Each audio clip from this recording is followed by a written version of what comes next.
तुम्ही पाहत आहात MCN न्यूज मराठी। बुलढाणा जिल्ह्यातील खामगाव शहरात बांधकाम कामगारांच्या नावाने बनावट प्रमाणपत्र तयार करून नागरिकांकडून पैसे उकळल्याचा प्रकार उघडकीस आला आहे। यावरून कामगार विभागाच्या विशेष पथकाने 2 ऑनलाईन सेंटरमध्ये छापा टाकून संशयित कागदपत्रे, शिक्के आणि प्रमाणपत्रे जप्त केली आहेत। या प्रकरणी तक्रारीवरून शहर पोलिसांनी दोघांविरुद्ध गुन्हा दाखल केला असून या घटनेमुळे खामगाव शहरात एकच खळबळ उडाली आहे। खामगाव शहर कामगार उपायुक्त अमरावती व सरकारी कामगार अधिकारी बुलढाणा यांच्या आदेशानुसार 27 ऑक्टोबरला दुकाने निरीक्षक श्रेणी 1 राजेश केशवराव वनारे यांच्या नेतृत्वात या पथकाने ही कारवाई केली। पथकात सतीश हुडेकर पथक प्रमुख, सतीश देशमुख व योगेश गोटे हे सहाय्यक सदस्य सहभागी होते। हे पथक पोलीस कर्मचारी गजानन पाटील व किरण वानखेडे तसेच पंच साक्षीदार यांच्या उपस्थितीत तपासणीसाठी गेले होते।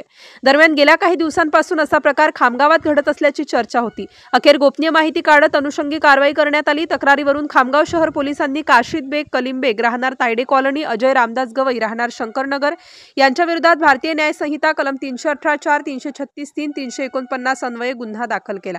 पुढील तपास शहर पोलीस निरीक्षक रामकृष्ण पवार यांच्या मार्गदर्शनात PSI विकास पाटील हे करीत आहेत। MCN न्यूज मराठी करिता शेख अजीज मोहम्मद, खामगाव।